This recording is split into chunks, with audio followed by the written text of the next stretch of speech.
Bienvenidas todas y bienvenidos todos. La verdad es que estábamos un poco nerviosas, pero ahora ya, o sea, me siento entre emocionada, nerviosa, porque veo muchas caras además, amigas y conocidas a las que además hace tiempo que no vemos, ¿no? Porque ya no, lo de ponernos cuerpos es como algo ya así de ciencia ficción.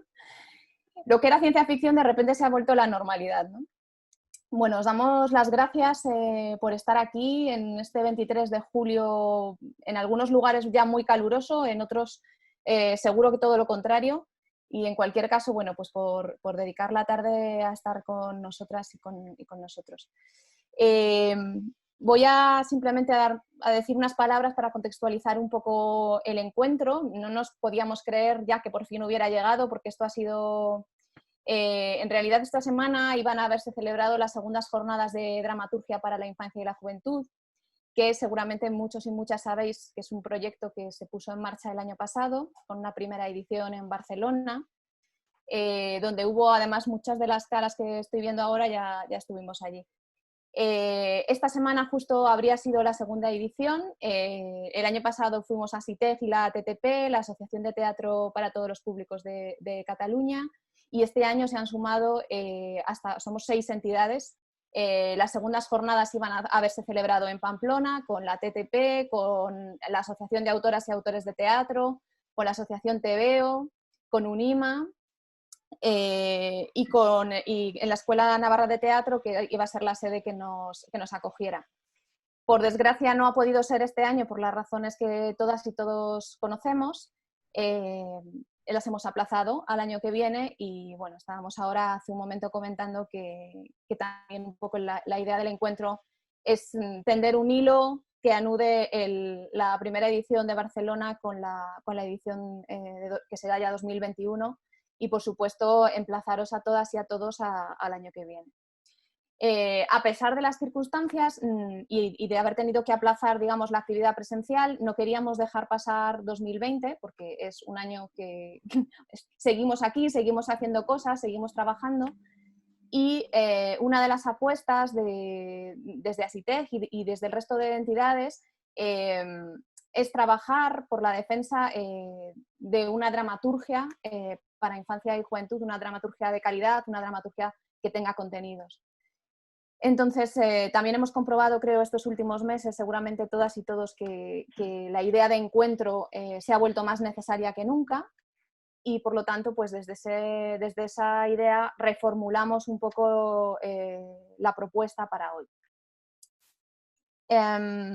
Sabéis, además, que justo esto de manera no intencionada ha coincidido con el nuevo Día del Libro, este Día del Libro, no libro raro, ¿no? que se ha pasado del 23 de abril a hoy, 23 de julio. Al final ha sido una coincidencia, pero también una coincidencia muy bonita porque, bueno, la dramaturgia en muchos casos se concreta en textos que se pueden leer y textos que se publican. Y bueno, yo espero que también una parte del encuentro vayamos a poder hablar un poquito de esto. Simplemente como detalle técnico, bueno, más o menos creo que ya seguramente estamos todas y todos familiarizados con el Zoom. Ahora mismo estamos conectadas unas 91 personas, pero hay muchas inscripciones y además hemos puesto el enlace en redes sociales hace un rato, con lo cual, pues bueno, vamos a ser muchos. Entonces, por esta razón no va a haber turno de preguntas al final, ¿vale? Sino que estaremos Nieves Rodríguez y yo moderando un poco, cuidando el encuentro, pero básicamente van a ser Itziar y Maribel quienes lleven la voz cantante. Si podéis cerrar los micros, bueno, creo que de todas formas se puede hacer también desde coordinación, pero cerrar los micros y si alguien quiere cerrar la cámara, por supuesto, también puede. Y también deciros que vamos a grabar el encuentro, ¿vale? Pues si alguien tiene algún tipo de... pues que pueda cerrar la cámara y ya está. Con la idea de después poder darle difusión, porque nos ha escrito mucha gente que no podía conectarse en este momento, pero que estaba muy interesada, ¿no? Entonces, bueno, pues que sepáis que también es un material que va a quedar ahí y que vamos a poder revisar después y sacar conclusiones. Y nada más, simplemente, bueno, dar las gracias a todas y a todos, pero especialmente, por supuesto, a Itziar y a Maribel por estar aquí y por regalarnos su tiempo, además de sus fantásticas dramaturgias. Le doy la palabra ahora a Nieves Rodríguez, que las va a presentar a ellas directamente, y nada más. Yo me callo ya. Bueno, gracias Lola. Gracias a Maribel y a Itziar y a todas las compañeras que habéis organizado esto. Digo, bueno, voy a leer un poco los currículum, pero luego he pensado que eran muy extensos y que era mejor que no lo hiciera, así que os remito a la página web de las dramaturgias, que son dramaturgiaparalinfanciaylajuventud.com, donde además vais a tener toda la información de cara a lo que vayamos subiendo para el año que viene. Pero de pronto sí hay lugares comunes en vuestras carreras, ¿no? Como que hay una biografía que se ha ido tejiendo en el tiempo, y creo que son hitos muy importantes y quisiera referirlos. En primer lugar, saber que habéis cosechado con vuestros textos los premios nacionales de mayor prestigio, que sois referentes en la dramaturgia para la infancia y la juventud en vuestros respectivos países, pero también para las jóvenes generaciones, que habéis impartido docencia, conferencias, seminarios en todos los lugares del mundo, lugares a los que también han viajado vuestras obras, y que en un momento dado vuestro encuentro con Susan Le Beau es decisivo. Creo que son suficientes vías como para que ya tenéis cosas en común. Y creo que además de vuestras dramaturgias, para quienes hemos podido leer algunos textos de ambas, hay interconexiones, pero quisiera referir a un diálogo implícito que no es propiamente de creación dramatúrgica, sino de reflexión sobre escribir, que publicamos en el último número de Primer Acto, Escribir para la infancia, donde dais cuenta del teatro para jóvenes públicos como un lugar de esperanza y de resiliencia. Estoy citando, son palabras vuestras. Por un lado, ¿no? Pero también como un lugar para reflexionar críticamente, con muchas implicaciones simbólicas y políticas, como vuestros textos, y una oportunidad para buscar un lenguaje poético y propio en la creación. Lola y yo habíamos planeado una serie de preguntas que podía ser un sendero, una suerte de guía, pero que podéis serle totalmente infiel, quiero decirte que no tenéis que ajustaros a las normas, tampoco sé si tenéis preparado un modo de empezar, pero sí os voy a dejar una pregunta que me parece que es importante, sobre todo para el nuevo tiempo que estamos habitando, ¿no?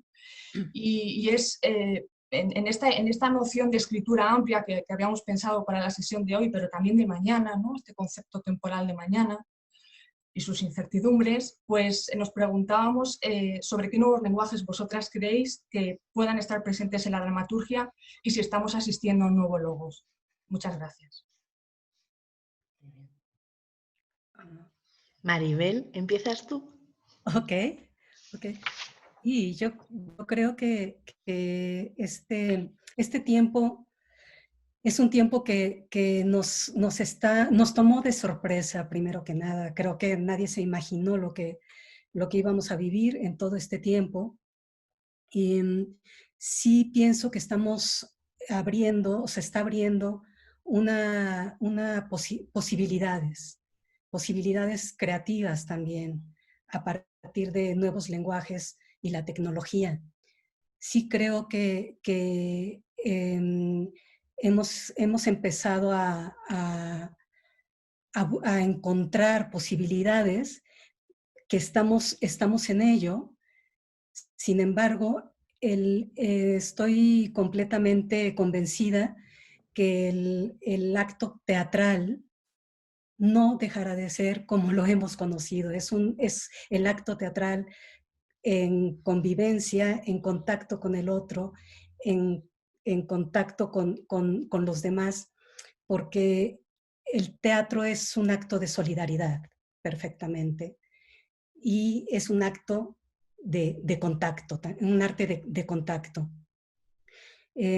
Sí pienso que hay nuevas ventanas se están abriendo a partir de que vamos a tener, y no es nuevo esto, los niños y los jóvenes están en contacto con la virtualidad, con la cuestión tecnológica, y no podemos soslayar este asunto. Ahí está. Eh,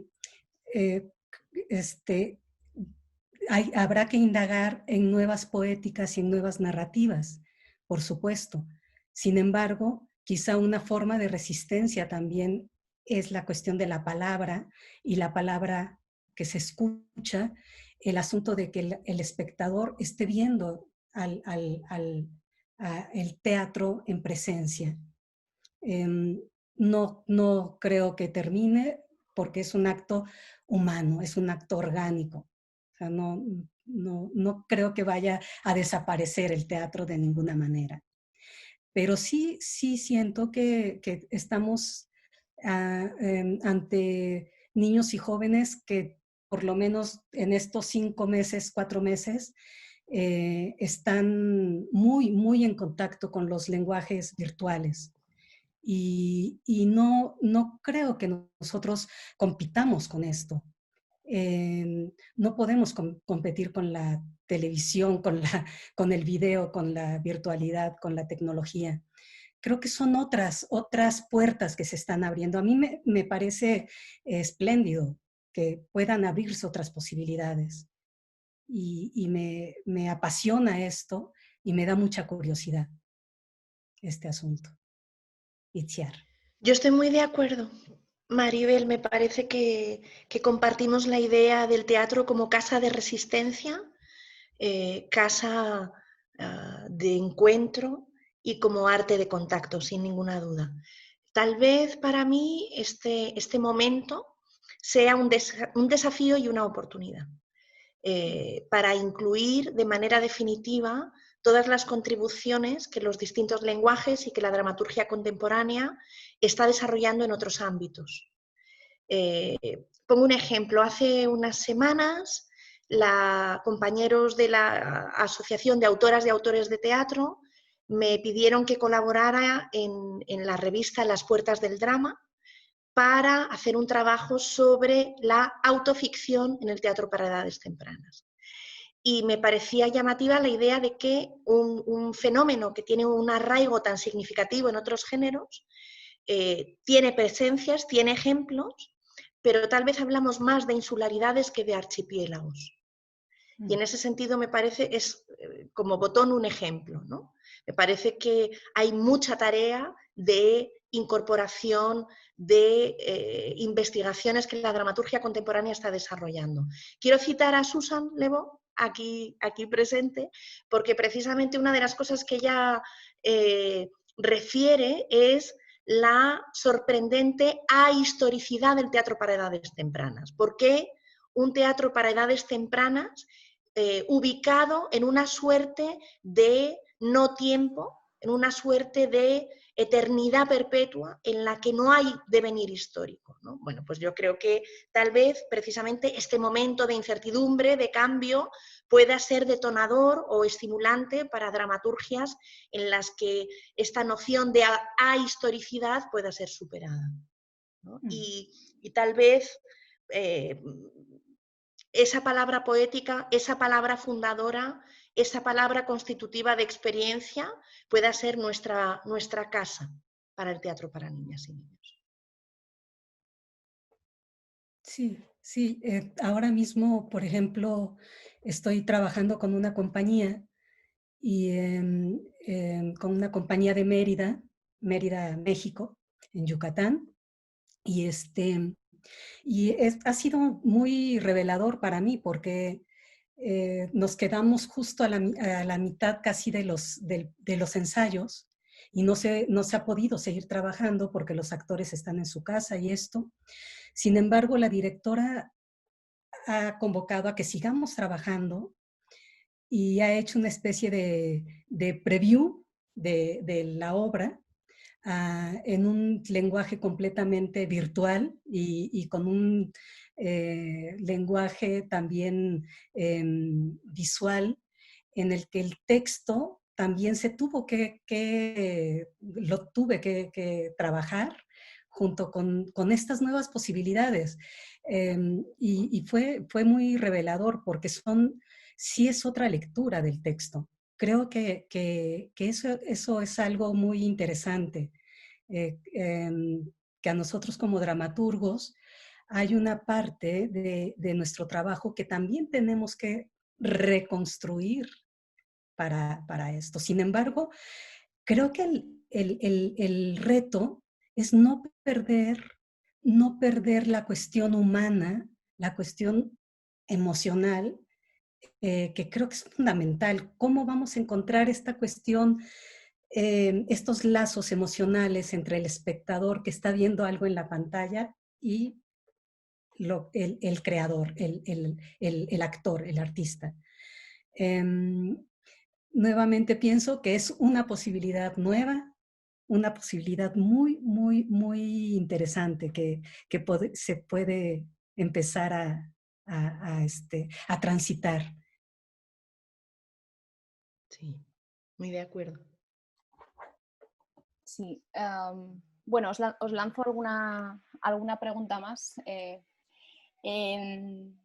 También un poco pensando en que las dos partís de lugares geográficos distintos, quizás sería interesante que pudierais hablarnos como de recursos que hay en vuestros territorios respectivos, distintos recursos para el fomento y la difusión de la dramaturgia. ¿Y qué pensáis que queda por hacer en este sentido? Muy bien. ¿Sí? ¿Empiezo yo? ¿Te parece, Sí. Maribel? Vale. Bueno, yo destacaría esencialmente tres ámbitos de recursos en una dramaturgia intencional, en una dramaturgia dirigida para niñas y niños. Y destacaría dos problemas o dos déficits que me parecen manifiestos, que me parecen fundamentales en la oportunidad de desarrollo de nuestra dramaturgia. Yo diría que como recursos destacaría, por un lado, la existencia de los premios literario-dramáticos para la escritura para edades tempranas. Destacaría indudablemente la tarea de colectivos y asociaciones, el trabajo imprescindible de colectivos y asociaciones. Y destacaría la labor de las revistas teatrales y de determinadas editoriales en la promoción y difusión del texto teatral para niñas y niños. Voy a ir un poquito refiriendo cada uno de estos ámbitos, si os parece. Tal vez España sea un país que tenga una cierta tradición en el ámbito, el mundo de los premios literario-dramáticos, el mundo de los premios literarios en general, ¿no? Y esto se refleja tal vez en el ámbito de los premios de textos teatrales para niñas y niños. Yo quiero referir aquí 5 premios existentes, digamos, que en lengua castellana que me parecen significativos, que son el Premio de Teatro Asitej, el Premio SGAE de Teatro Infantil, el Certamen de Textos Teatrales de la Escuela Navarra de Teatro y el Premio Morales Martínez de Teatro Infantil, y quedaría un quinto premio, un quinto reconocimiento, que es el que otorga FETEN, la Feria Europea de Teatro para Niñas y Niños, a la mejor dramaturgia de los espectáculos incluidos en cada edición de la feria. Es verdad que lamentablemente se han perdido algunos premios de teatro para niños y niñas. Estoy pensando en el Premio Nacional María José Jové de Literatura Teatral Infantil y en el Premio Guillem de Fac de textos de teatro infantil de las Islas Baleares. Estos dos premios han existido en otras etapas y ahora no se están convocando. Hay que añadir, por supuesto, todos los premios que apoyan, que respaldan la escritura, la dramaturgia para edades tempranas en todas las lenguas oficiales del Estado español, es decir, en gallego, catalán, valenciano, euskera. Por ejemplo, quiero referir el Premio de Teatro Escalante, un premio de larga tradición, de larga trayectoria en Valencia. Querría citar el Premio Manuel María en lengua gallega. En algún momento también se refirió a la creación del Premio de Teatro Infantil Carlos Casares. La Diputación de Orense parecía ligada a esta iniciativa. No sé si finalmente esto tuvo un desarrollo posterior o no. Por tanto, podemos decir que hay un cierto paisaje de premios literario-dramáticos con una regularidad, con una cierta estabilidad y que son sin duda un recurso. El segundo recurso que quiero referir es sin duda la tarea incesante de los colectivos y de las asociaciones que están apoyando la dramaturgia para edades tempranas. El encuentro que hoy hacemos procede precisamente del esfuerzo, de la tarea de estos colectivos, ¿no? Me parece imprescindible citar la tarea de Asitej España, de UNIMA, de TTP, de TVEO, también de ABET, de la Asociación Valenciana de Escritoras y Escritores de Teatro, la AAT, la Asociación de Autoras y Autores de Teatro. Yo quiero referir una iniciativa tan poderosa como la biblioteca digital que Asitej España ha desarrollado en estos años, con la colaboración de la Biblioteca Virtual Miguel de Cervantes.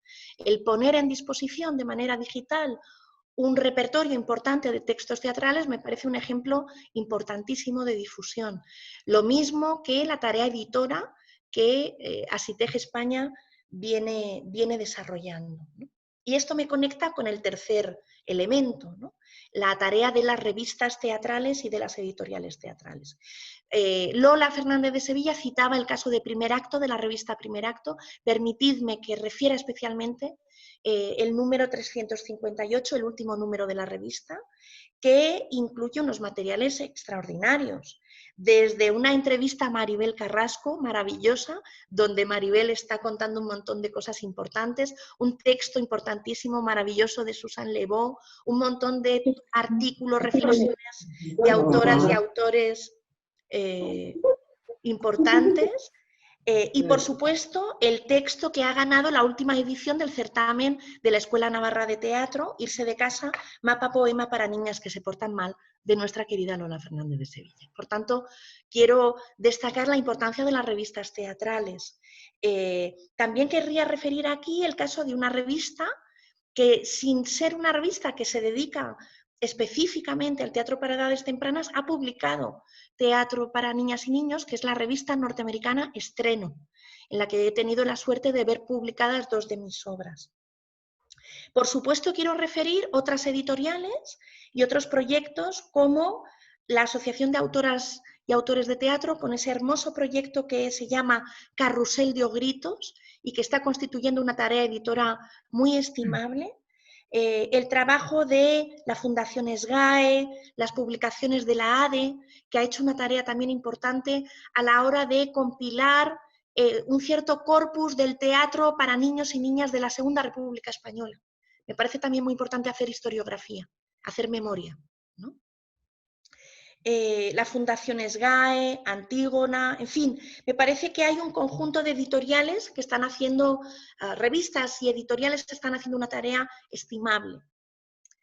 ¿Qué nos falta? ¿Cuáles son los déficits que tenemos? Pues yo diría que aquí faltan, para mí, dos pilares, dos fuerzas que podrían ser importantes. La primera sería la verdadera incorporación del teatro nacional, del teatro público, en el ámbito de las edades tempranas. Yo no estoy diciendo aquí nada novedoso. Me toleráis que hoy no haga relato novedoso, porque yo lo único que hago es sumarme a una vindicación que muchas y muchos compañeros, estoy pensando en Carlos Laredo, estoy pensando en Magdala Varga, estoy pensando en la tarea de las asociaciones, pero me quiero sumar. Me parece muy importante recordar eso que dice el artículo 44 de la Constitución española, que los poderes públicos promoverán y tutelarán el acceso a la cultura a la que todos tienen derecho. Por tanto, los públicos constituidos por edades tempranas tienen derecho a un teatro público. Entonces, esto me parece que es una tarea muy importante que todavía no se ha logrado en su verdadera plenitud. Y la segunda cosa que nos parece importante y que echamos en falta es que las grandes editoriales, que el sector editorial español que se dedica a la literatura infantil y juvenil, incluya verdaderamente el teatro. Y cuando digo el teatro, no solamente me refiero a el teatro concebido para que niñas y niños puedan interpretar ellos y hacer ellos el teatro en la escuela, sino el teatro escrito por autores y autoras del ámbito profesional.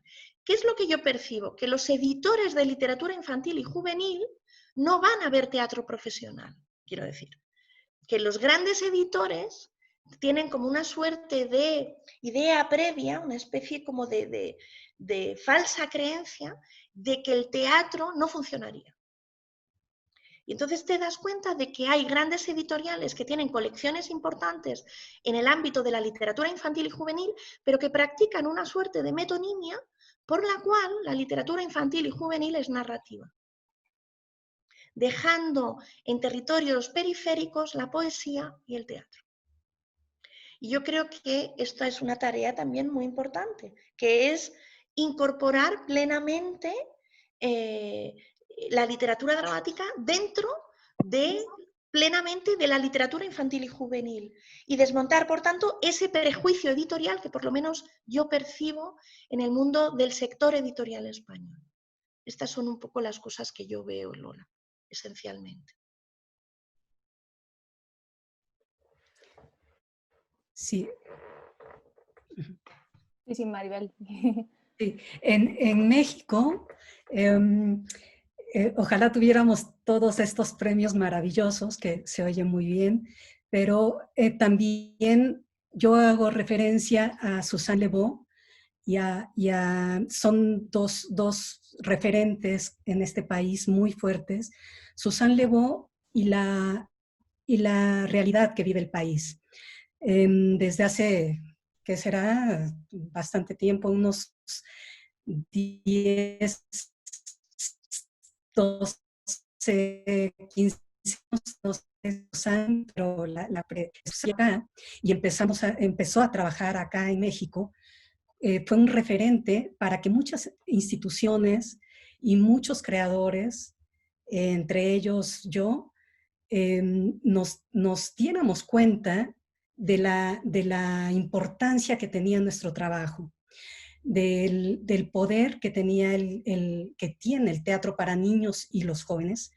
Y fue revelador porque a partir de este momento, el teatro experimentó una transformación realmente. Muchas instituciones empezaron a ver hacia los creadores que hacíamos teatro para niños y jóvenes, porque anteriormente, si bien había ciertas ediciones, había poco, muy poco realmente. El teatro para niños y jóvenes era visto como algo menor, algo lindo que se hacía, que se tenía que apoyar hasta cierto punto, por el bien de los jóvenes, pero había todavía arrastrar una cuestión todavía, una cuestión muy, muy, muy formal del teatro. Por eso Suzanne fue determinante en esto.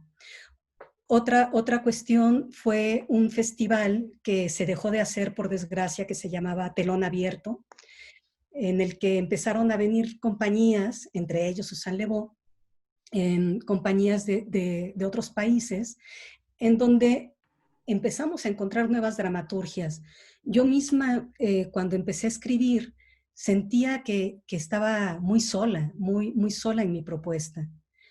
Y entonces, cuando llega Susan y todo estas compañías extranjeras, me doy cuenta que había todo un mundo también que no conocíamos realmente. Y fue entonces que el teatro, los escritores, los dramaturgos, empezamos a escribir de otras maneras también. Eso fue por un lado. Por otro lado, la realidad que vive el país y que empezó desde hace bastante tiempo, unos 15 años atrás. Toda la cuestión de la violencia y todo esto. Y el impulso que se empezó a dar a la creación de dramaturgias empezó, por supuesto, vía institucional, con grandes esfuerzos por parte de la Coordinación Nacional del INBA, la Coordinación Nacional de Literatura, que empezaron a crear convocatorias sobre talleres hacia toda la República. Suzanne Le Beau fue parte de esto, fuimos como de regiones a regiones a dar talleres, y esto revolucionó muchísimo la idea de la dramaturgia en México. Sin embargo, el asunto de la promoción y la difusión de las nuevas dramaturgias aún faltaría, digamos, apoyos, porque si bien hay un gran premio, hay solamente un premio importantísimo de dramaturgia para niños y jóvenes en México, impulsado por el Instituto Nacional de Bellas Artes.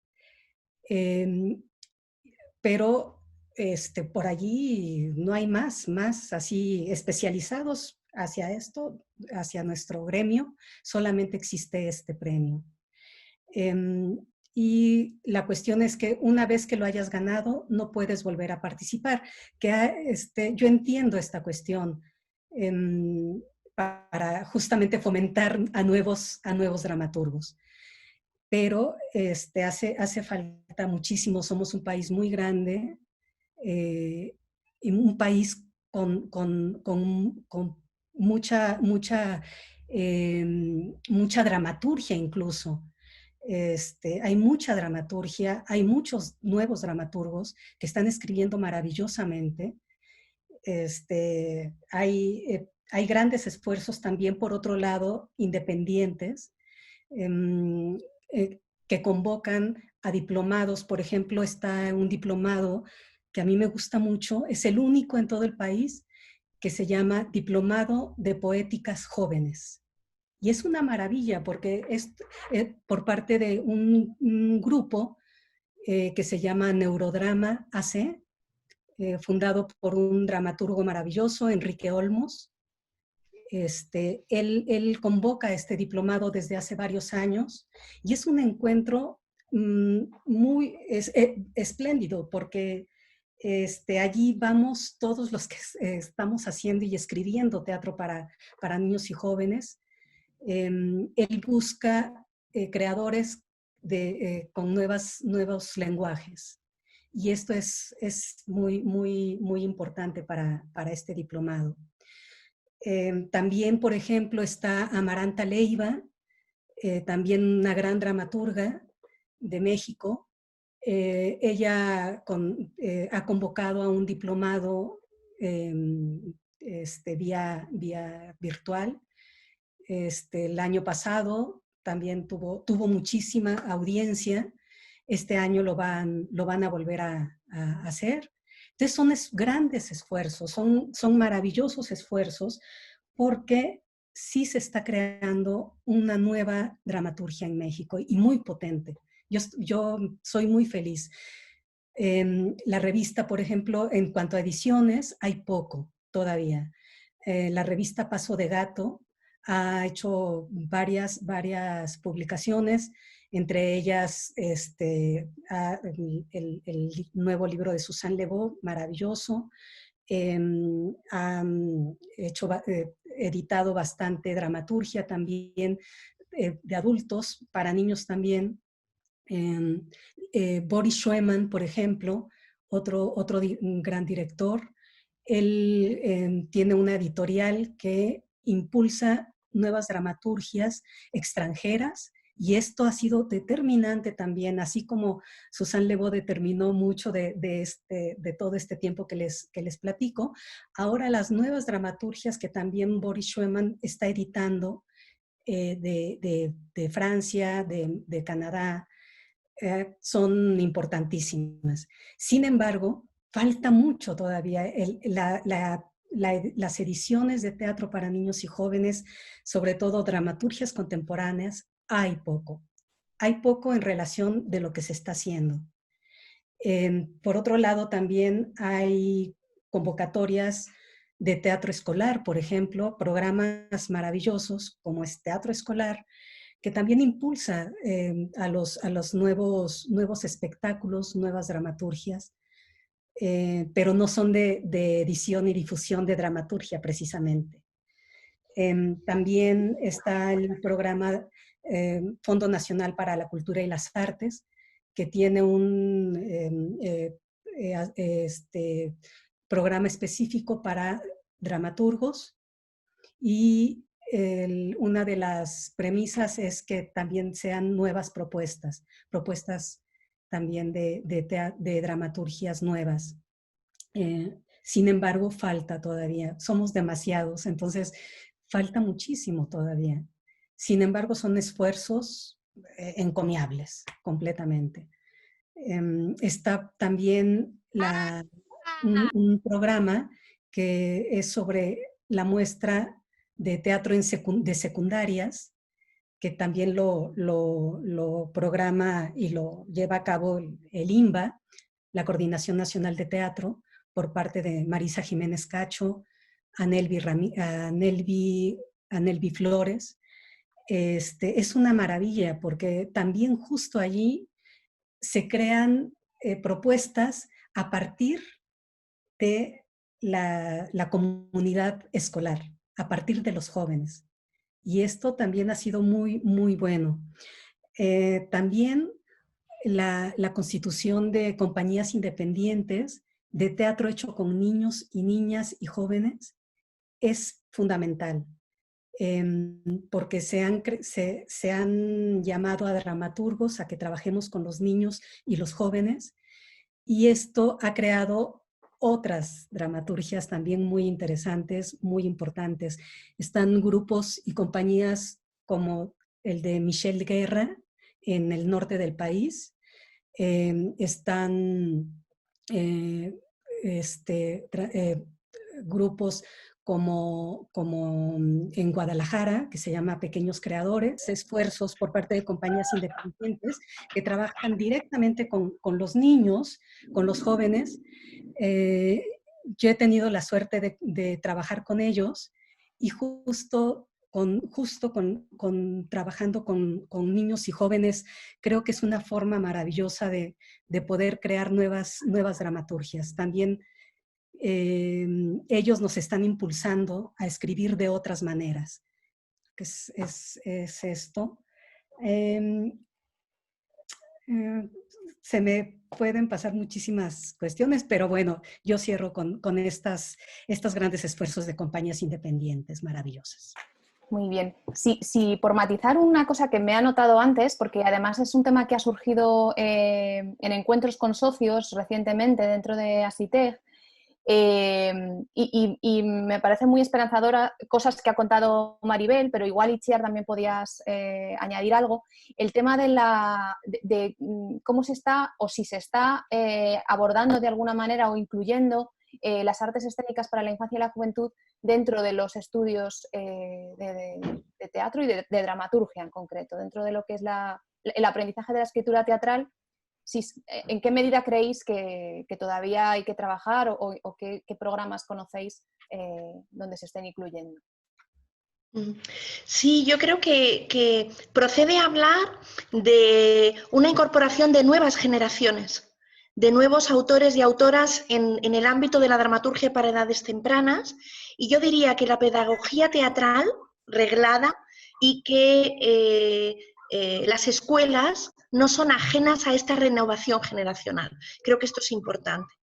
Y creo que esto tiene que ver precisamente con la inclusión de textos, de bibliografía, de materia dramatúrgica en los programas de dramaturgia, en la enseñanza superior de dramaturgia. Entonces yo creo que no es casual que haya una conexión, creo que hay una conexión entre escuelas de teatro y renovación generacional y la aparición de nuevas y nuevos autores y autoras dentro del panorama. Y esto me parece importante. Y tiene que ver precisamente con asignaturas, unas veces obligatorias, otras veces optativas, que incorporan contenidos ligados al teatro para edades tempranas.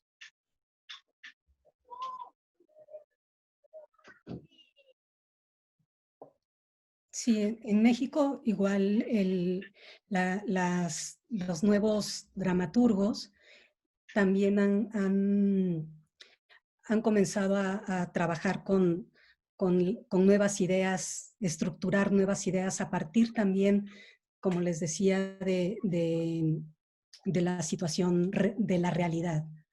no se puede soslayar como está la realidad ahora. Entonces, a partir de esto, y si ediciones faltan, creo que estamos en ello, creo que se está abriendo también mucho la mirada hacia la edición de nuevas cuestiones. Está Editorial Paso de Gato, como decía, El Milagro también, Editorial El Milagro también, está Libros de Godot. En cuanto a revistas, no tenemos una revista especializada en teatro para niños, por ejemplo, en México. Sin embargo, Paso de Gato ha tenido algunos artículos, algunos números sobre teatro para niños y jóvenes. Bueno, retomando, ¿me oís bien? Sí, sí, Perdón. genial. Retomando, bueno, pues lo que ha dicho Lola, ¿no? Una de las preguntas que salió, que quedaron como reflexión, ¿no? Bueno, que están siempre en nuestro horizonte, en nuestro pensamiento, de las primeras jornadas que se hicieron en Barcelona, era si existen unas temáticas propias o recurrentes, o que son recurrentes en la dramaturgia para la infancia y la juventud, los tratamientos, ¿no?, a esas temáticas, pero quisiera juntar estas dos preguntas, ¿no? ¿Qué otra cosa, qué otros temas, qué cuestiones todavía tiene pendientes la dramaturgia para la infancia y la juventud? ¿Creéis? Yo creo que hay algo que ha ocurrido y un poco citando a Italo Calvino en Por qué leer los clásicos, yo creo que la biblioteca ha estallado y esto me parece muy, muy interesante. En ese sentido, creo que frente a otras etapas en la dramaturgia para edades tempranas que han sido muy estudiadas, pues pienso en teóricas como Berta Muñoz Cáliz, como Cristina Santolaria, que han hablado de una serie de temáticas recurrentes, ¿no?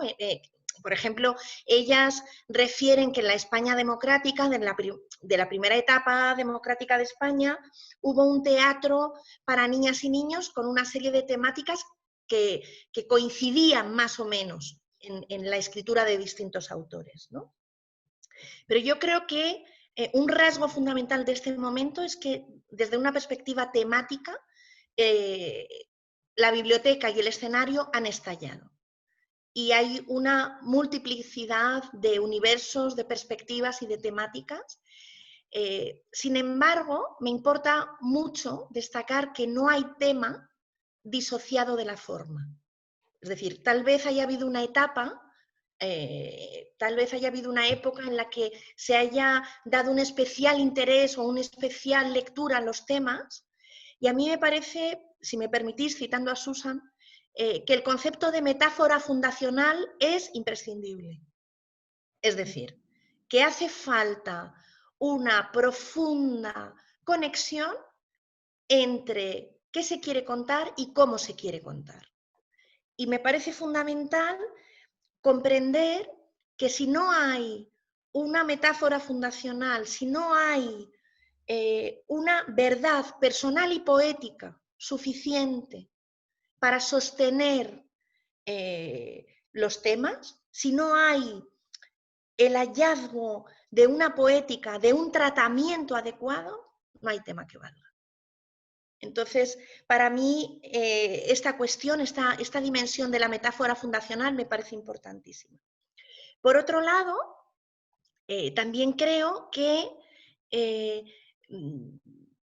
hay temas que no es que no se puedan tratar o no se puedan abordar, todo lo contrario. O sea, sé que, por ejemplo, la reflexión sobre la noción de tabú es una noción que se está trabajando, investigando en el teatro para edades tempranas. Pero a mí ahora mismo me he dado cuenta, no sé si es la caída del caballo de Damasco, pero tengo la sensación de que al tabú se le ha añadido algo, para mí, de lo que yo no tenía conciencia, que es qué ocurre cuando hay cosas que están ante nosotros, pero está tan condicionada la mirada, está tan educada, por favor ponedle las comillas que consideréis oportuna, la percepción está tan condicionada que no lo ves, por muy cerca que esté de ti. Por tanto, sería algo, no solamente sería el tabú como problema de constructo social y cultural que define, que envía mensajes sobre lo pertinente y lo impertinente, sobre lo adecuado y lo inadecuado, sino qué ocurre cuando hay construcciones, cuando hay temáticas que están, porque se escriben, porque se abordan, pero está tan condicionada la mirada que no se ven. Aunque estén gritando desde los textos y estén gritando desde los escenarios. Entonces, también esto tiene que ver con una experiencia personal, con algo que me pasó de forma relativamente reciente y que tiene que ver con una persona que muchos de vosotros conocéis, que es José Sánchez Sinisterra. José Sánchez Sinisterra, pues me parece uno de los grandes maestros de la dramaturgia en España. Me parece que es una persona que ha hecho una tarea y que hace una tarea extraordinaria, impagable, abriendo puertas y ventanas a la investigación y a la dramaturgia. Él abre puertas y ventanas donde otros habrían puesto cerrojos y me parece que en algún momento deberemos reconocer públicamente todas las contribuciones de José a la renovación dramatúrgica, a la incorporación de nuevas y nuevos dramaturgos, al apoyo intergeneracional del teatro español. Bueno, ahí lo dejo. José es una persona, quienes le conocéis lo sabéis, que siempre tiene preguntas que le habitan, ¿no? Y nunca sus preguntas son retóricas, nunca están ahí de manera conversacional, ¿no? José es una persona que te pregunta cosas como ¿qué obras recuerdas, qué obras de teatro recuerdas que pongan en valor en España la contribución de las mujeres en la ciencia? Pausa, ¿no?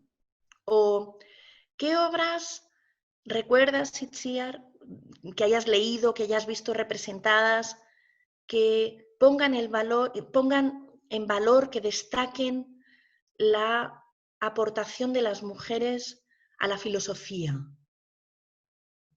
Pausa. O ¿qué textos conoces teatrales, Itziar, que reflexionen sobre la situación de los refugiados en el mundo? O ¿qué obras de teatro recuerdas en las que haya verdaderamente una reflexión ecológica significativa, una reflexión ecológica y de la sostenibilidad planetaria profunda? Bueno, estas preguntas, solo escojo unas pocas, no son, insisto, retóricas. Detrás de cada una de estas preguntas hay un proyecto dramatúrgico. Y hay una invitación a autoras y autores para que escriban, para que hagan proyectos que desembocan en escrituras escénicas. Yo tuve la suerte de escribir La niña y la ballena, Nesca Etabalea, precisamente invitada por una de estas preguntas. Y sobre la reflexión ecológica, sobre la situación, la sostenibilidad planetaria. Pero como la fuerza de estas preguntas es poderosísima, dentro de mí ya el mecanismo de la pregunta ya estaba, ¿no? Y me hice la pregunta, Itziar, ¿en qué obras, en qué textos, en qué funciones que recuerdas has visto presente la lactancia? ¿En qué obra u obras recuerdas que se refiera o que se debata o que se incluya la experiencia de la lactancia? Entonces, habitada por esta pregunta, incluí una escena en La niña y la ballena en la que se habla, en la que dos personajes hablan de la lactancia mientras uno de ellos amamanta a su bebé. Son una ballena y una rémora. Y al mismo tiempo están hablando de la cultura de los cuidados y de los distintos enfoques sobre la maternidad. Hace unos meses tuve la experiencia de que esta obra fuera seleccionada dentro de un programa internacional promovido por un teatro de Nueva York, en el que se incluyen textos de dramaturgia contemporánea y se hacen unos exhaustivos, prolijos procesos de análisis en el que un conjunto de dramaturgos, investigadores, estudiosos analizan cada uno de esos textos. Aquí el genérico masculino no es inclusivo, eran todos varones. Y lo que ocurrió fue que la niña y la ballena fue estudiada de una manera totalmente exhaustiva, cada detalle, cada elemento, cada personaje, todo estaba trabajado. Fue un debate riquísimo y de extraordinario valor. Y cuando terminó me di cuenta de que nadie había visto la escena de la lactancia. La lactancia no existía. Quiero decir con esto que, y curiosamente esta obra habla del ruido, de cómo nos afecta un ruido ensordecedor que nos dificulta las posibilidades de escucharnos. Por cierto que dedico esta reflexión a los hijos de la ira, citando a Blas de Otero, que se han incorporado hace un ratito. Con lo cual, yo creo que esta es una cuestión, ¿no? A veces puede haber cosas que estén tan cerca de nosotros, tan presentes de nosotros que no las vemos.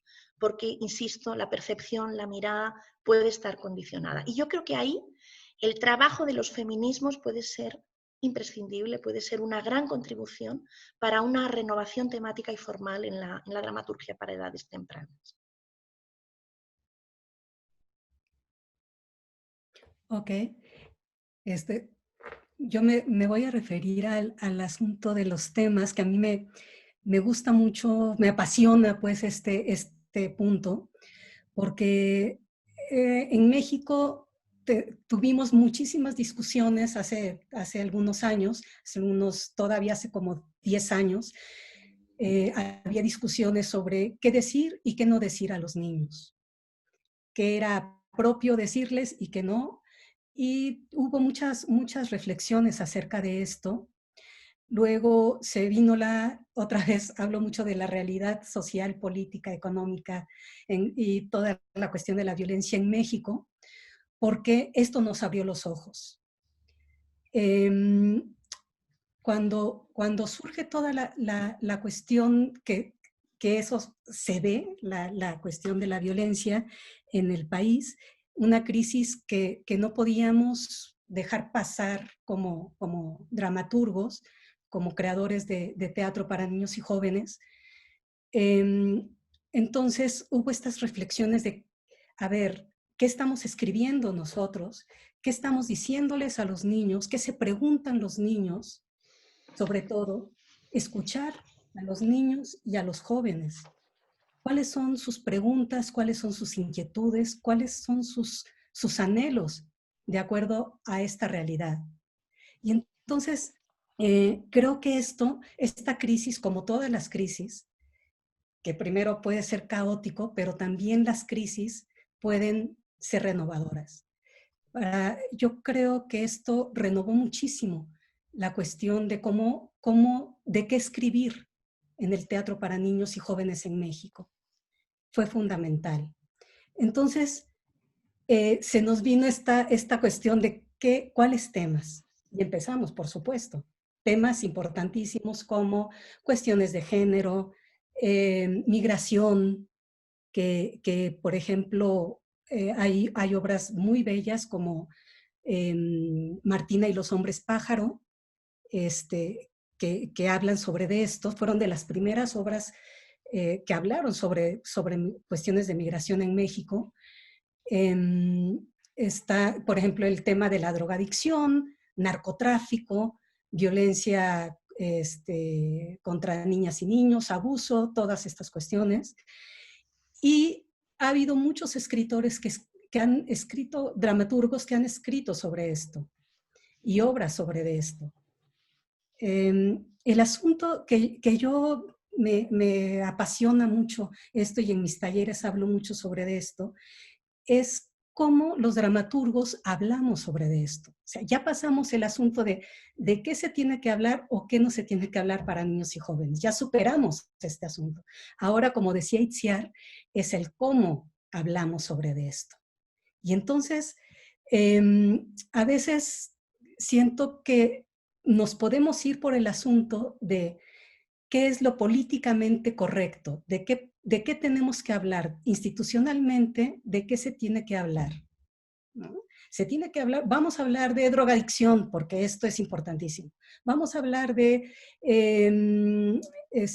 cuestiones de embarazo en niñas. El asunto otra vez es el cómo. Y sí, hay textos sobre esto. Sin embargo, creo que estamos en ese camino de cómo hablar sobre estas cuestiones y creo que es allí punto medular del el momento que estamos viviendo en México por lo pronto.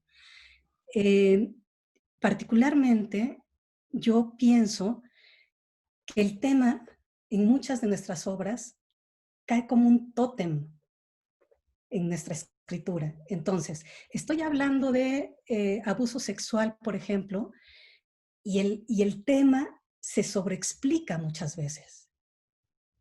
Entonces, yo he reflexionado muchísimo sobre este asunto y digo, me pregunto, ¿cómo poder abordar estos temas sin explicarlos, sobreexplicarlos o ponerlos demasiado visibles?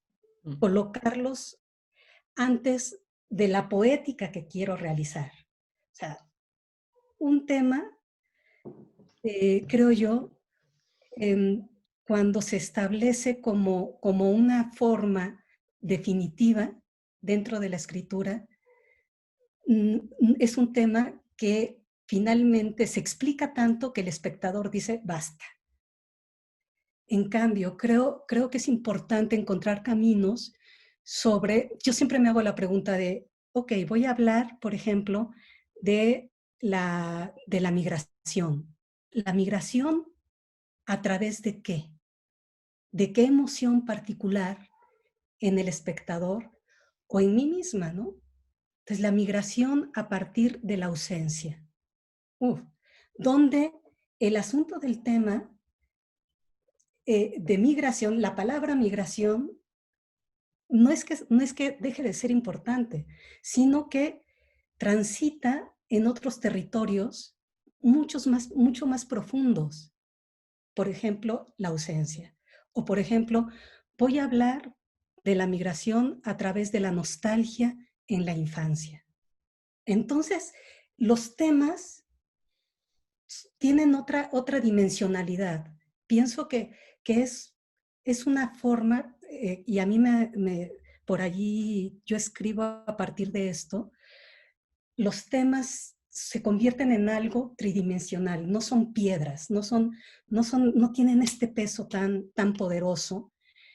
Y entonces conecto en otros niveles, unos niveles mucho más profundos con los niños y los jóvenes. Por otro lado, creo por ejemplo, en México, los niños y jóvenes son expertos en el miedo. Hay miedo. Entonces, hay miedo de salir a la calle porque te pueden asaltar aquí afuera. Hay miedo por todas partes. ¿Cómo a través de nuestros temas también hablamos, claro, de la inseguridad, que es algo inminente en la vida? La vida tiene sus riesgos, esto es la vida. Sin embargo, ¿cómo cultivar también a través de la escritura y a través de estos temas tan tremendos la esperanza? Y que creo que también esto es fundamental en la escritura para niños y jóvenes.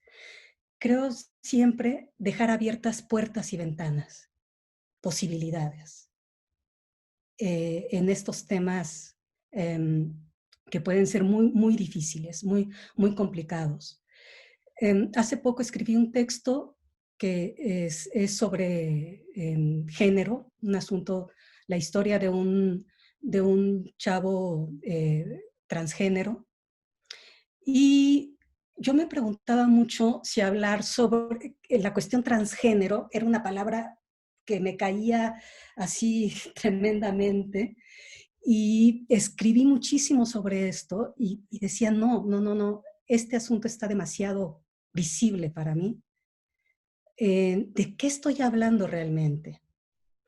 Y poco a poco encontré, mediante algunas entrevistas que tuve con algunos muchachos, que era la cuestión del instinto, el instinto. Y allí, cuando encontré esa palabra instinto, fue como otra vez encontrar esta dimensionalidad en el tema. Y siento que estamos en eso. Esta es parte de mi búsqueda en cuanto a los temas. es parte de mi propuesta de escritura también, de cómo también hablar sobre temas como la melancolía. Por ejemplo, cuestiones como mucho más, me parecen a mí más lenguajes menos visibles. No sé si me explico en este sentido, pero por allí es parte de las propuestas de los temas que yo trabajo y que me apasiona muchísimo. Por ejemplo, cómo hablar de del infanticidio, de los feminicidios infantiles, que hay muchísimo en este país y que son temas que, como decía Itziar, no se ven, no están, no están, no se publican. Se habla mucho más de los feminicidios, pero infanticidios es un tema tremendo. ¿Cómo escribir sobre esto? A mí me parece hablar sobre estos asuntos, me parece de una gran responsabilidad, porque por un lado no podemos decir que no existe, sí existe. Y los niños, muchos niños ven esto en la televisión y en las noticias. Pasa, los papás tienen miedo de esto. Entonces, ¿cómo hablar sobre esto? Y creo que en México este es el asunto. Los dramaturgos y los creadores que trabajamos para niños y jóvenes tenemos este asunto que no podemos dejar a un lado. Sabemos muy bien que los problemas y la realidad no se resuelve si no se confronta, si no se habla de ello, si no se visibiliza. Y creo que los dramaturgos tenemos ese papel actualmente, hacer visible lo invisible. Qué bonito eso. Y también quizás justo lo que estabais comentando ambas, ¿no? La importancia de la forma o de encontrar un lenguaje tiene mucho que ver también con el tema de la metáfora fundacional, ¿no? Como de encontrar algo que te articule, ¿no? Queríamos también preguntaros algo que creo que enlaza muy bien con esto último que estáis comentando, que es cómo pensáis que todo lo que está pasando, ¿no? Va a afectar a la dramaturgia futura, bueno, a la vuestra, ¿no? En concreto, si lo comentáis desde lo que cada una hacéis. ¿Cómo se va a ver lo que está pasando en esa dramaturgia del mañana? Yo creo que pueden ocurrir muchas cosas, precisamente porque estamos en un momento de preguntas y donde la habitación de las preguntas es más intensa tal vez que en otros momentos. Por un lado, no se nos escapa, creo, a ninguno la dimensión, las múltiples dimensiones que la situación que estamos viviendo puede tener en relación a la infancia. Ya desde un ámbito educativo, ya desde un ámbito ético, ya desde un ámbito social y económico. Yo creo que tal vez ya lo que hemos vivido nos ha hablado de eso que Miguel de Cervantes decía con enorme claridad: dos linajes hay en el mundo que son el tener y el no tener. La pandemia ha reflejado clarísimamente la diferencia entre el acceso regular a la escuela sin presencialidad, porque se dispone de los recursos suficientes, y la brecha digital y la imposibilidad de acceder a la escuela porque no se tienen los recursos adecuados para seguir estudiando y para seguir aprendiendo. La enfermedad ha evidenciado la diferencia entre la habitación propia y el hogar lleno de dificultades. La escuela pública ha sido con frecuencia el refugio de la cohesión y el refugio que daba oportunidades y posibilidades a muchos niños y niñas que en su casa no tenían tal vez las condiciones óptimas, ¿no? De tal manera que a mí me preocupa mucho qué va a pasar, ¿no? con muchos niños y niñas en todos los sentidos. Me perturba Y hago aquí una pequeña reflexión social, porque hoy sabemos que eso que se llaman grandes corporaciones, fondos de inversión, lo que coloquialmente denominamos fondos buitre, han hecho grandes inversiones en dos ámbitos: las residencias de ancianos y los colegios de élite. Y lo han hecho porque estaban convencidos de que la educación y el cuidado eran grandes, formidables negocios.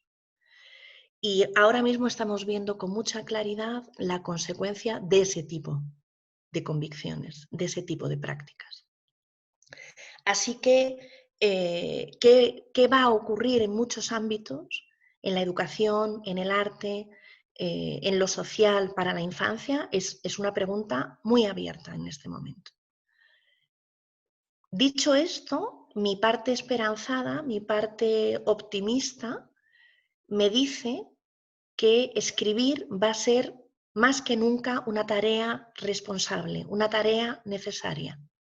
Y que tal vez más que nunca el arte tenga una responsabilidad cívica.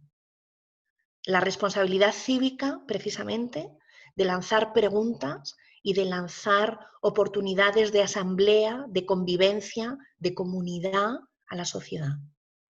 Tal vez este sea un momento para escribir de la manera más feroz, más comprometida, más íntegra, más verdadera posible. No sé si puede servir para la esperanza esto que voy a decir ahora.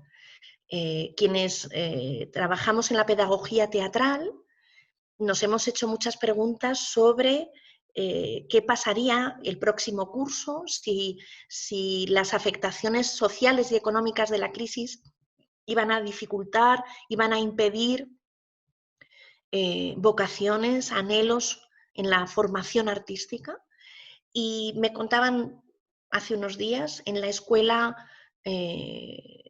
canaria de actores en las Islas Canarias, el número de candidatos a las pruebas de ingreso se ha duplicado.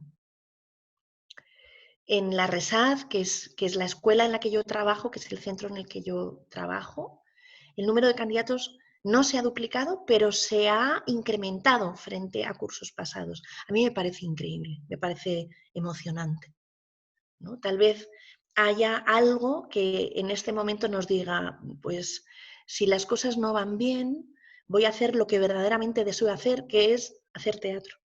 Y voy a apostar por el arte, y voy a formarme, y voy a estudiar, y quiero hacerlo.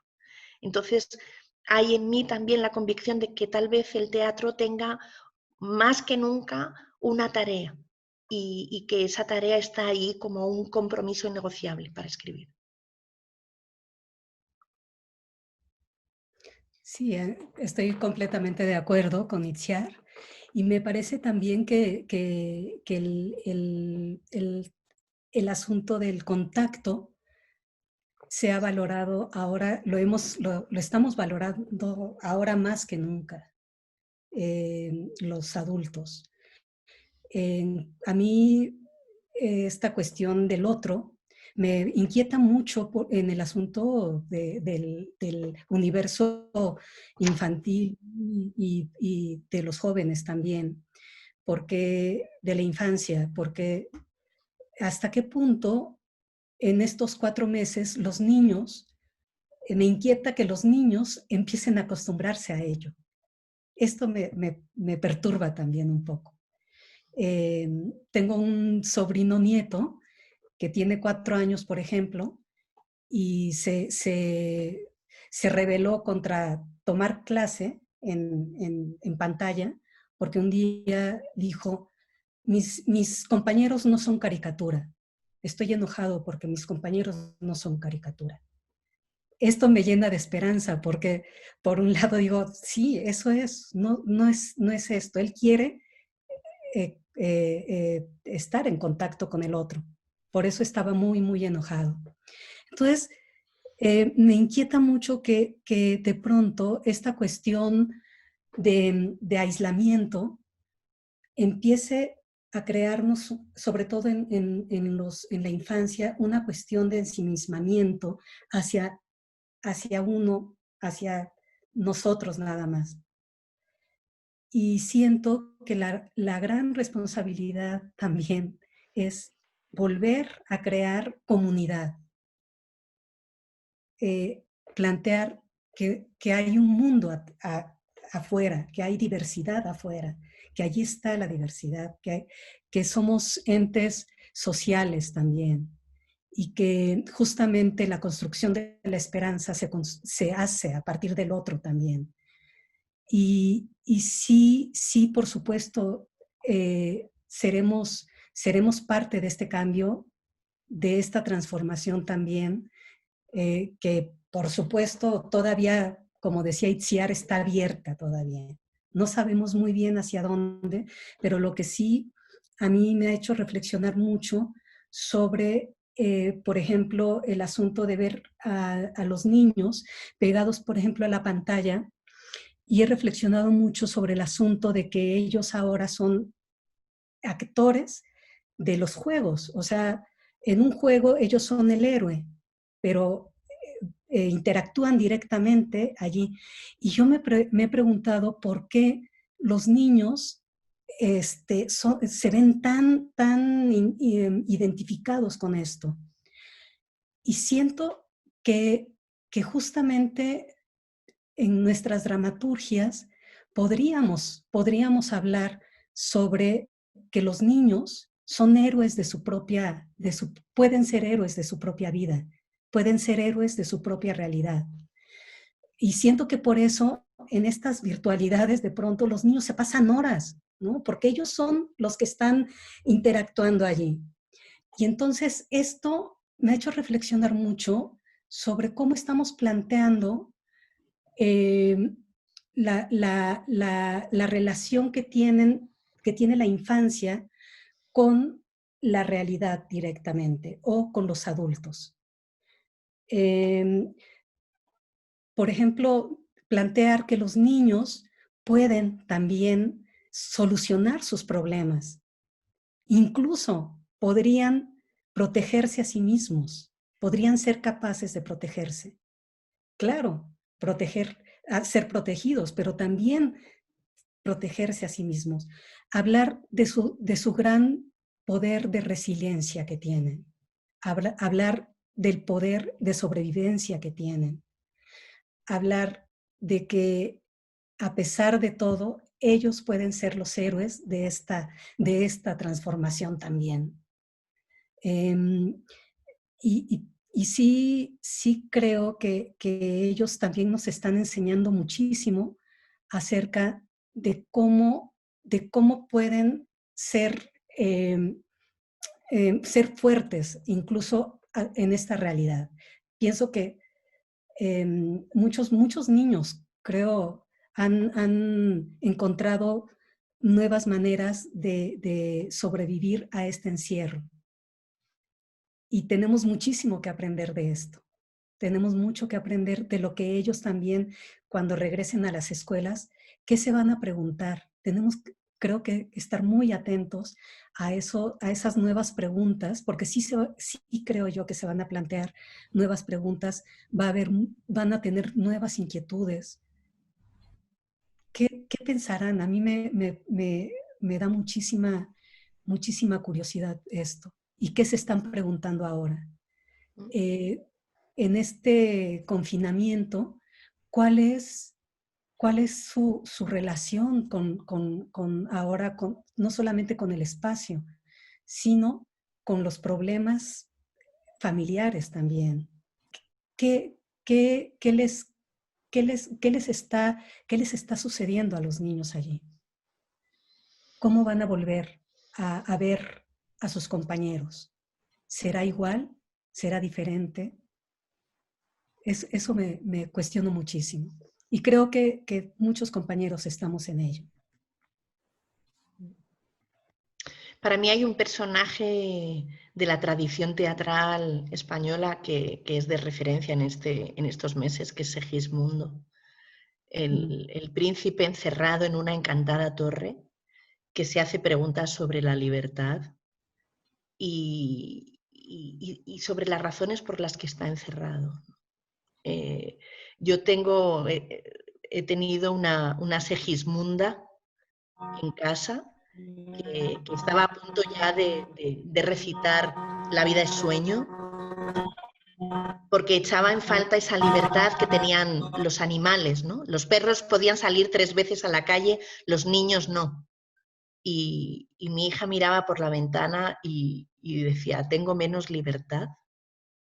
Entonces, yo creo que para mí ese es un personaje que ha sido referencia de estos meses y de este sentimiento de incomprensión, de perplejidad, de soledad, de privación de libertad y también, claro, pues como gran pregunta, ¿no? Sobre qué libertades tenemos. Para mí hay dos personajes que son metáfora de la época que estamos viviendo, que son Pinocho y Segismundo. Okay. Porque Sí, creo que todos nos sentimos un poco títere, ¿no? Todos claro, nos sentimos un poco movidos por unos hilos que no vemos.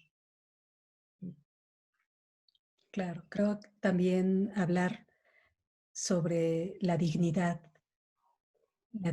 ser dignos de ser libres, ser dignos de ser amados, ser dignos de poder salir justo a la calle, ¿no? Salir y platicar con el otro.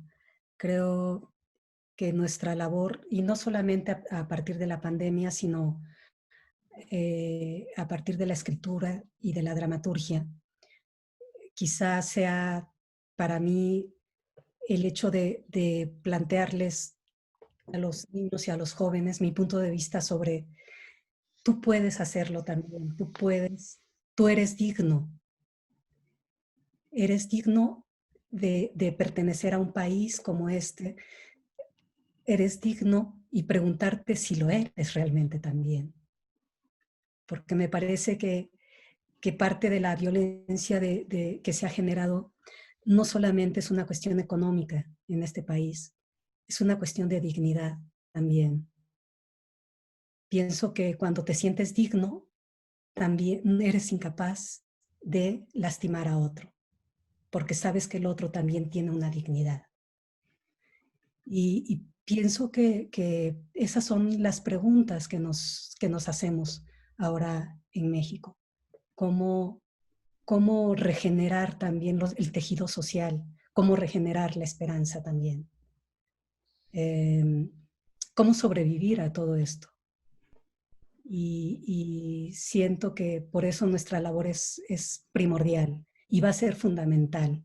Ahorita estamos en manos de la ciencia y yo creo que saliendo de todo esto estaremos en manos del arte, de los artistas, de los creadores, de los dramaturgos, de los directores de escena, de los actores. Y sí creo que durante todo este tiempo de estar confinados, hemos reflexionado, creo yo. A mí me parece que ha sido un tiempo fundamental de preguntarnos cuáles han sido nuestras propuestas o cómo hemos escrito, en mi caso, a partir de qué he escrito, a partir de qué, digamos, estéticas y poéticas y narrativas y todo esto. Han sido 4 meses de reflexionar y me encantaría que todos mis compañeros estuvieran también en ello, porque sí vamos a entrar en un asunto de mucha exigencia. No podemos quedarnos callados en cuanto a escribir.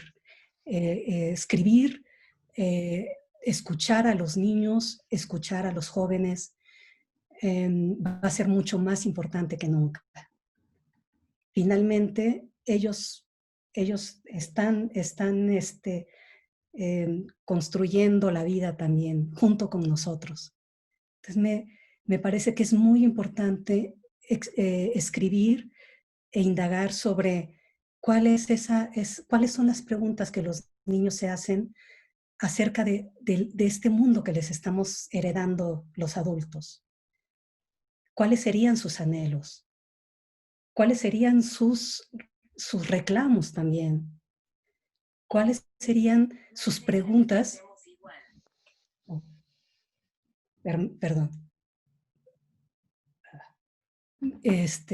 ¿Cuáles serían todas estas cuestiones? Buena pregunta. Está Siri conmigo.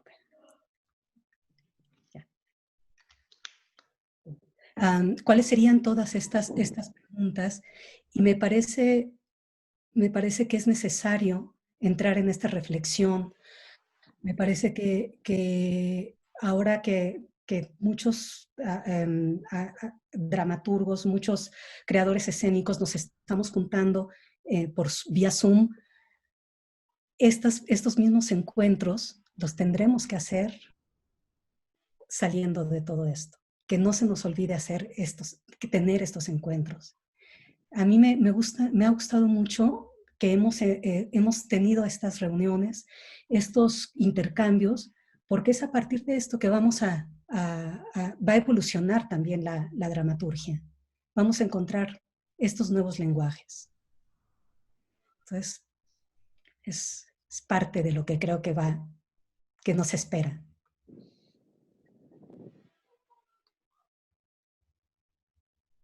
Bueno, igual como nos han interrumpido, si nos alargamos un poquito más, pero espero que nos importe, ¿no?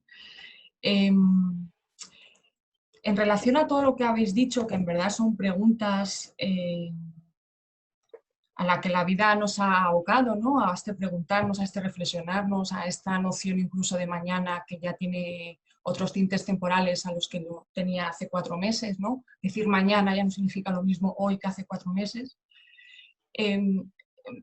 A nivel personal, a nivel creativo, ¿no? En vuestra propia creación, acabas de decir, Maribel, que ha sido un momento de reflexión, que ojalá todo el mundo estuviéramos ahí para que haya esa explosión, ¿no? De comunidad, pero ¿estáis creando algo? ¿Estáis ideando algo?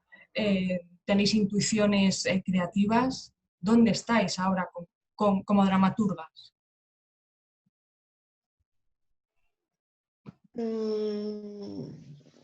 Yo estoy en una tarea que es revisar un proyecto concreto, que es una dramaturgia de teatro para títeres, que se llama Raíz, y que, bueno, pues estoy todavía, ¿sabes? Esta cosa No, espera, vamos a darle otra vuelta más, ¿no? Vamos a darle un toque técnico más, vamos a revisar. Bueno, estoy en concreto con eso y estoy también preguntándome dónde está la metáfora fundacional para un tema que no he encontrado.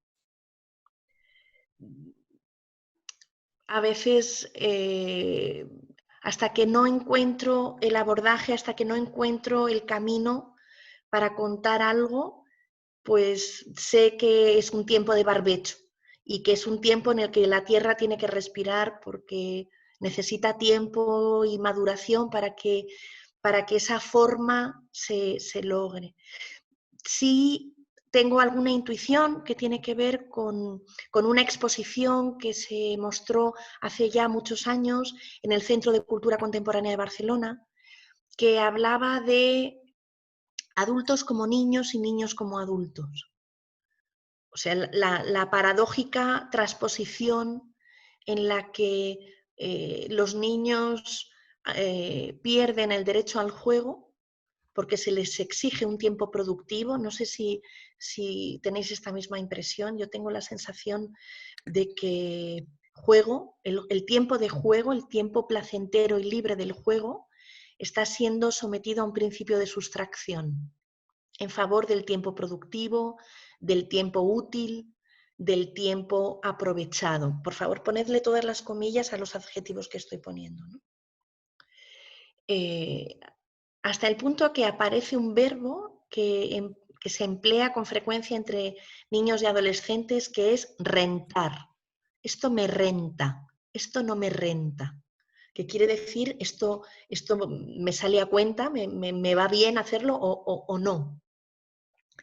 Y paradójicamente aparece cada vez más en el mundo adulto la importancia del juego, la importancia de la relación no siempre serena con el juego. Entonces, hay algo ahí, esa especie de lío ¿no? De niños, la relación de niños y adultos con el juego que me mueve, que me perturba, pero no he encontrado la metáfora suficiente para abordarlo. Así que está en barbecho. Estoy buscándolo. Sí, yo estoy terminando y volviendo a terminar un texto que no he logrado todavía terminarlo desde hace unos 2 años. Sin embargo, ahora que estoy en ello, es parte de mi reflexión este texto. Entonces, estoy aprendiendo muchísimo de reestructurarlo nuevamente. Por otro lado, para mi escritura, en mi escritura parto muchísimo de las imágenes. Diseño mucho, diseño hasta que llega una imagen que es esa metáfora fundacional, justamente. Busco esa imagen. Hasta que no llega, ahí está. Quiero hablar sobre la contemplación. Córtale 2 rodajas de pan a unas. Quiero hablar sobre el mirar y esta cuestión, tener el tiempo de sentarse a ver solamente. Es un proyecto muy arriesgado porque yo escribo con muchas palabras. Me gusta mucho las metáforas escritas y todo esto. Pero este proyecto va a ser una especie de partitura, tal cual. He encontrado una imagen que para mí la encontré hace unos 4 o 5 días, sobre eso. Y encontré ese verbo que dice Itziar, que es contemplación. La contemplación en la infancia, y creo que viene mucho por esta reflexión que yo hacía de cómo ves, por ejemplo, cómo nos estamos viendo ahorita nosotros en este cuadro y cómo nos veríamos si estuviéramos en persona. Sí es diferente, por supuesto. Entonces, una alternativa, creo también que los creadores somos generadores de pensamientos alternativos.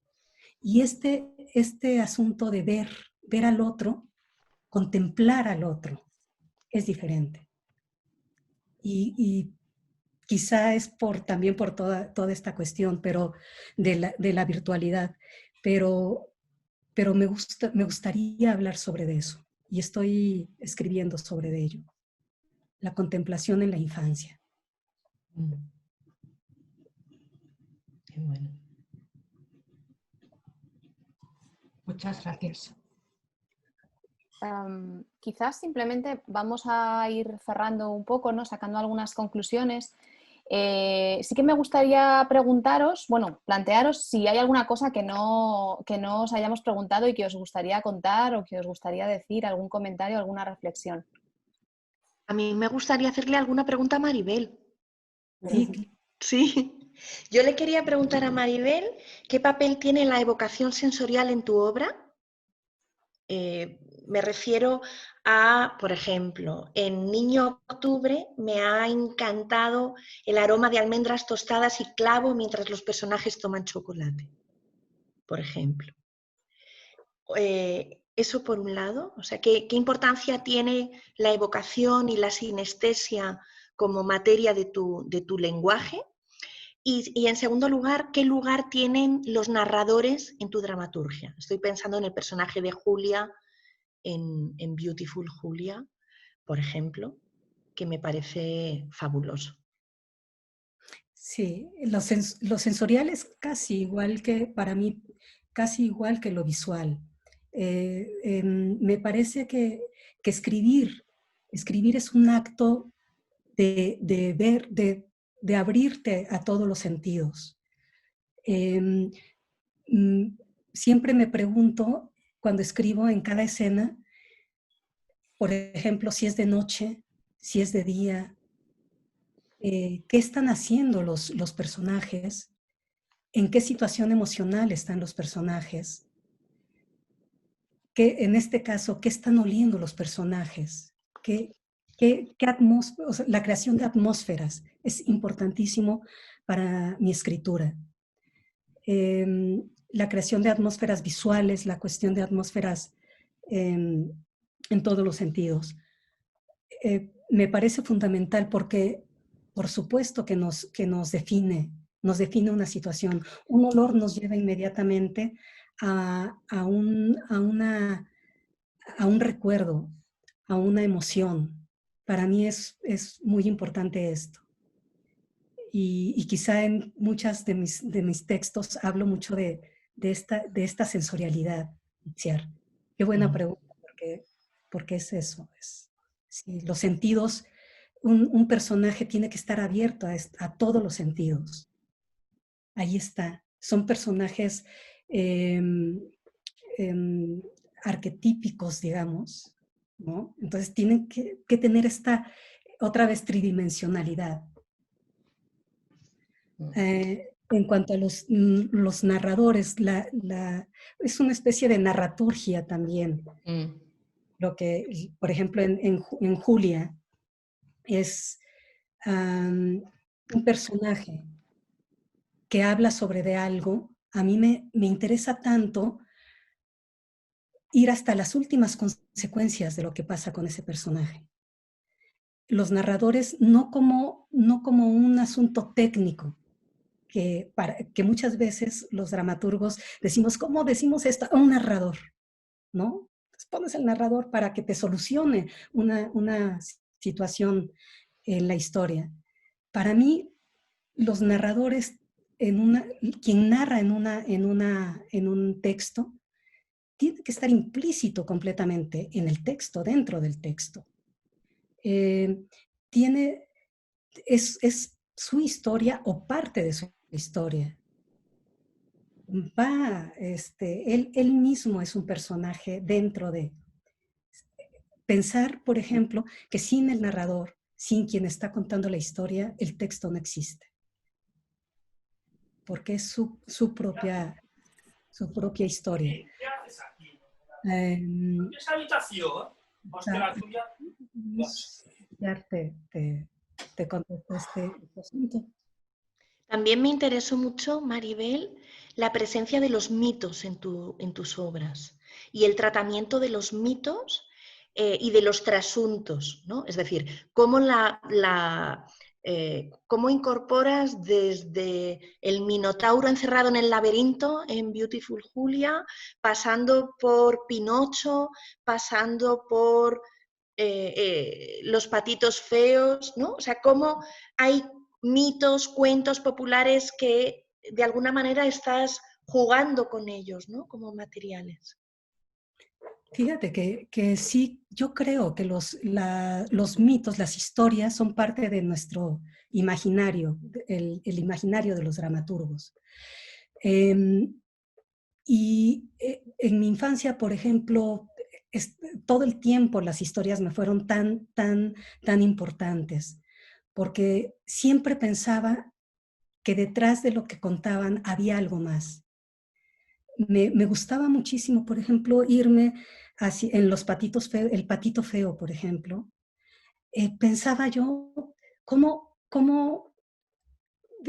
la relación entre la mamá y el patito, lo que sentía la mamá, me hacía muchísimas preguntas sobre esto. Y sí, casi en todas las obras también, en todos mis textos, tiene muchísimo que ver las historias con las que fui formada también, que leí. He de decir que, por ejemplo, como a los 11 años, 10 años más o menos, 10 años y medio, cayó en mis manos un libro, nada más ni nada menos que Crimen y Castigo de Dostoyevsky. Y, por ejemplo, allí, cuando yo lo leí, encontré el poder de la escritura. Supe del poder de la escritura. Por supuesto que a los 10 años y medio, yo decía, ¿de qué están hablando? Pero de repente encontré la historia de Sonia y su padre ebrio y todo esto. Y cuando encontré esto, por ejemplo, me di cuenta que alguien hablaba de lo que yo sentía cuando veía a mi madre ebria. Entonces, estas historias para mí fueron tan importantes que justamente forman parte de mí, del bagaje. Pienso que la escritura es el arte de la memoria también. Para mí no es el hecho de volver a ser niños, porque finalmente somos adultos los que escribimos, pero sí es un acto de la memoria.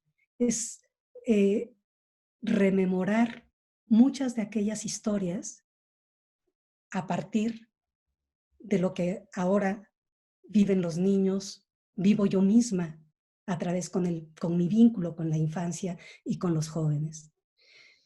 Y sí hay mucha cuestión de historias que me parecen referentes en mi escritura, siempre. Qué bueno. Pues, muchas gracias. Sí, muchas gracias. Yo creo que vamos a recoger un poco conclusiones. La verdad es que creo que todo el encuentro ha estado lleno de frases memorables, ¿no? Me ha notado muchas cosas, me ha interesado mucho lo que habéis hablado acerca de los temas y lo que ha dicho Itziar sobre, más que el concepto de tabú, ¿no? de gran tabú como el micro tabú, ¿no? el tabú más cotidiano, lo que está cerca y justamente por eso no podemos ver, ¿no? porque lo tenemos tan incorporado que no lo vemos, que quizás son desafíos pendientes. El tema de la forma, ¿no? de cómo no hay realmente contenido sin forma y quizás ahí está también el desafío. Las referencias de Maribel a la esperanza y a la resiliencia, ¿no? y cómo quizás, pensando en todo lo que ha pasado ahora y todos los meses que llevamos, las lecciones que nos está dando la infancia, ¿no? en ese sentido, y cómo lo están afrontando y lo han llevado, ¿no?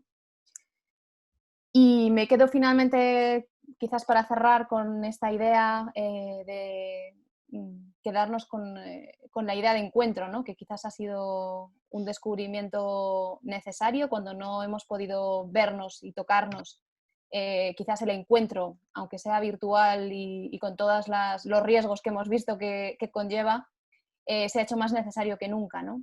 Entonces quizás yo creo que siempre hay que intentar incorporar aprendizajes, porque quizás es lo único que podemos hacer, ¿no? muchas veces, y estoy segura de que esto es algo que probablemente incorporaremos, ¿no? a partir de ahora. Ojalá que de forma presencial cuanto antes. Daros las gracias a las dos, a todas las y los participantes que habéis además sufrido el cambio de espacio. Gracias por la paciencia, gracias a quienes habéis hecho además el cambio rápido a nivel técnico. Y nada más, os emplazamos al año que viene, que continuaremos hablando, continuaremos aprendiendo y continuaremos escribiendo, naturalmente. Muchas gracias. Gracias a vosotros. Muchísimas gracias a todos. Un abrazo muy grande y feliz día del libro. Exacto. Sí. Y muchas gracias a CITEG, muchas gracias Gonzalo, Itziar, muchas gracias a todos los que estuvieron aquí. De verdad, creo que estos momentos son oro para aprender y para entablar puentes entre un país y otro, entre nuestras realidades, nuestros sueños por escribir también. Muchas gracias, de verdad. Gracias. Gracias. Chao.